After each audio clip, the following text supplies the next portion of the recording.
सभी को नमस्कार। सर्वेभ्यः नमो नमः। प्यारे मित्रों, आज मैं पुनः एक नई संधि के साथ उपस्थित हूँ। इस संधि का प्रयोग यद्यपि संस्कृत में ही किया जाता है, लेकिन इससे संबंधित उदाहरणों को हिंदी की प्रतियोगी परीक्षाओं में पूछा जाता है। तो कृपया हिंदी वाले विद्यार्थी भी इस संधि को थोड़ा ध्यान से देखेंगे और आज आपका जो थोड़ा सा भी जो डाउट है या कठिनाई है वो तुरंत दूर हो जाएगी। संधि का नाम मित्रों तुक आगम। तुक का आगम होना। अभी तुक क्या है, आगम क्या है? संधि की परिभाषा बताते वक्त आप लोगों को मैंने बताया था कि विकार 3 प्रकार का होता है: आदेश, आगम और लोप। आदेश किसी एक या दो वर्णों को हटाकर उसके स्थान पर दूसरे वर्ण का आना, यह प्रक्रिया आदेश कहलाती है। रिप्लेस करना। शत्रुवत आदेश है, या तो नहीं या फिर मैं नहीं। अर्थात शत्रुवत क्या होता है? ये उस वर्ण को हटा करके ही दूसरा वर्ण का आना, स्थानिक स्थान पर दूसरे वर्ण का आना आदेश कहलाता है। आगम मित्रवत आगम, उसके आने से उसके मित्र वर्ण पर कोई प्रभाव नहीं पड़ता है, जो आकर के चुपचाप बैठ जाता है, आगम कहलाता है। किसी भी वर्ण के पास में किसी वर्ण का आकर बैठ जाना आगम कहलाता है। लोप किसी भी वर्ण का अपने स्थान से पूर्णतया गायब हो जाना लोप कहलाता है। तो मित्रों, यहाँ पर तुक आगम संधि है। तुक आएगा, तुक भिड़ेगा नहीं, तुक आएगा। देखिए मित्रों, सूत्र है छे च, द्विपदी सूत्र है। यहाँ पर छे च और छकार परे होने पर, सूत्र अधूरा है। छकार छ छतरी वाला, परे होने पर, किसके परे होने पर क्या आदेश होगा या क्या आगम होगा? तो यहाँ पर ह्रस्वस्य पिति कृति तुक, इस सूत्र से ऋस्वस्य और तुक इन दोनों की अनुवृत्ति करनी पड़ेगी। तब इसका अर्थ निकलेगा कि ऋस्व स्वर के बाद में अगर छ होता है, छकार अगर होता है, छ होता है, तो इस ऋस्व स्वर को तुक आगम होता है। ऋस्व स्वर कौन कौन से मित्रों? हिंदी में तो 4 ही है, अ ए ओ री, लेकिन संस्कृत में 5 है। अ ए ओ रे ली के बाद में, लघु स्वर के बाद में अगर छकार अगर होता है, तो इस ऋस्व स्वर को तुक आगम होता है। अब ये तुक आगम जब होता है मित्रों, इस तुक आगम का तुक में से त शेष बचता है। अब ये तुक क्या है? ठीक है मित्रों, ये तुक एक आगम है। इसमें क की हलंत्यम सूत्र से इत संज्ञा है और वो की उपदेश से अज अनुनासिक इत सूत्र से इत संज्ञा है। तो यहाँ पर इसमें इसका क्या शेष बचता है? जिसमें क की इत संज्ञा होती है उसे कित कहा जाएगा।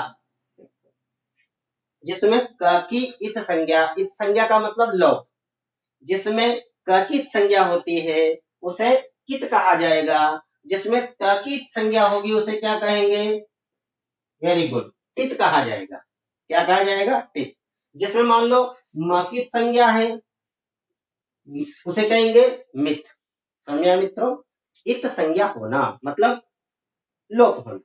यहाँ पर माकित संज्ञा होगी तो मित कहलाएगा, टाकित संज्ञा होती है तो कित कहलाता है, काकित संज्ञा होगी तो कित कहलाता है। तो तुक में किसकी संज्ञा है? करकी, तो क्या कहलाएगा? कित। समझा मित्रों? अब ये तुक आगम, ये त वर्ण किसके पास आकर के बैठेगा? ऋस्व स्वर के पास आकर के बैठेगा। ठीक है, अभी कहाँ बैठना चाहिए इसको?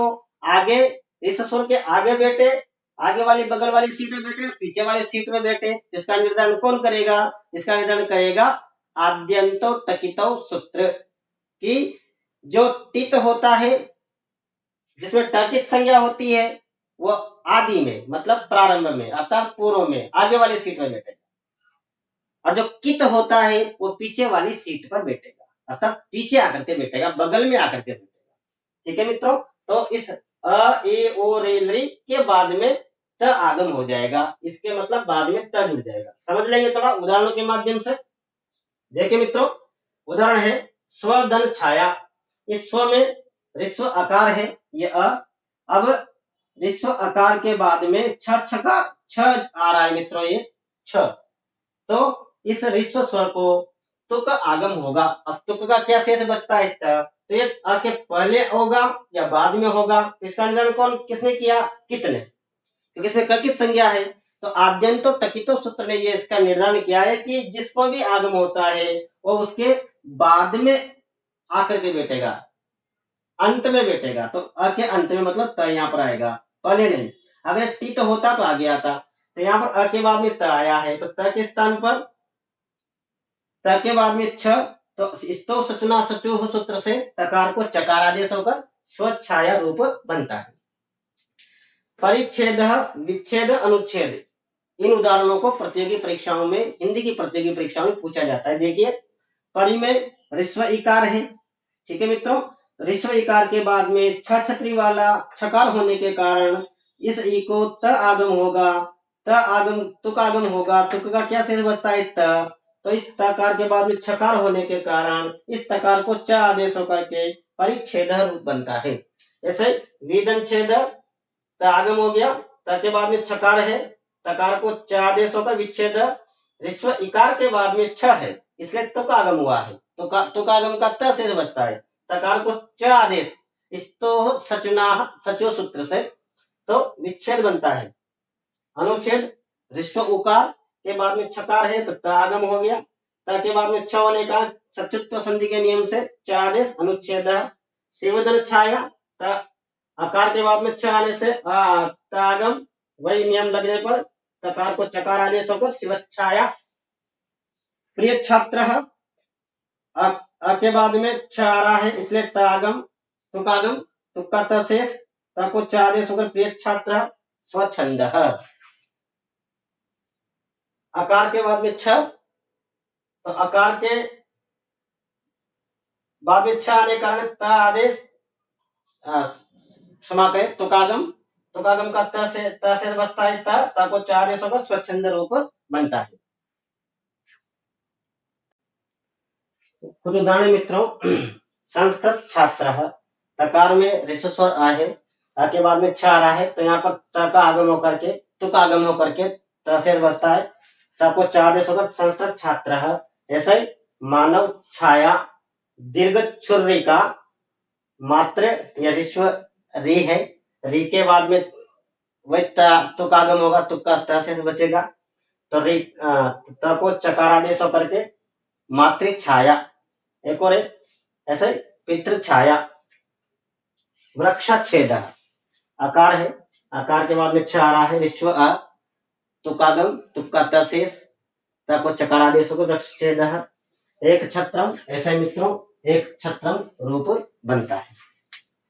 मित्रों एक है पदांतात्वा, सूत्र करा है कि अगर पदांत के बाद में इसमें दीर्घ स्वर की अनुवृत्ति करनी पड़ेगी कि पदांत दीर्घ स्वर के बाद में अगर छ आ जाता है तो वहां पर तुक आगम विकल्प से होता है, कंपलसरी नहीं है, नित्य नहीं होता है। अगर दीर्घ स्वर के बाद में छ आ जाए, पहले पढ़ा था लघु स्वर के बाद में कोई छ आ जाता है तो वहां तो तुक आगम नित्य होगा, लेकिन दीर्घ स्वर के बाद में हो तो दीर्घ स्वर के बाद में अगर हो तो वहां पर विकल्प से आदेश होता आगम होता है। लक्ष्मी छाया, तो ये दीर्घ इकारांत पदांत भी है, तो ई के यहाँ दीर्घ इकारांत के बाद में छ आ रहा है तो तुकागम, तुक का त शेष, त को चकार आदेश होगा लक्ष्मी छाया। विकल्प के भाव में लक्ष्मी छाया ही रहेगा। पदवी छात्रा, तुकागम त शेष, त को च आदेश पदवी छाया। विकल्प के भाव में पदवी छात्रा ही रहेगा, पदवी छात्रा ही रहेगा। प्रिया छात्रा, दीर्घाकारांत छ, तुकागम, तुक का त शेष, त को चकार आदेश होकर प्रिया छात्रा, और विकल्प के भाव में प्रिया छात्रा ही रहेगा। आज हम इतना ही पढ़ेंगे, बाकी नए संधि के साथ पुनः उपस्थित होंगे, तब तक के लिए बहुत बहुत धन्यवाद।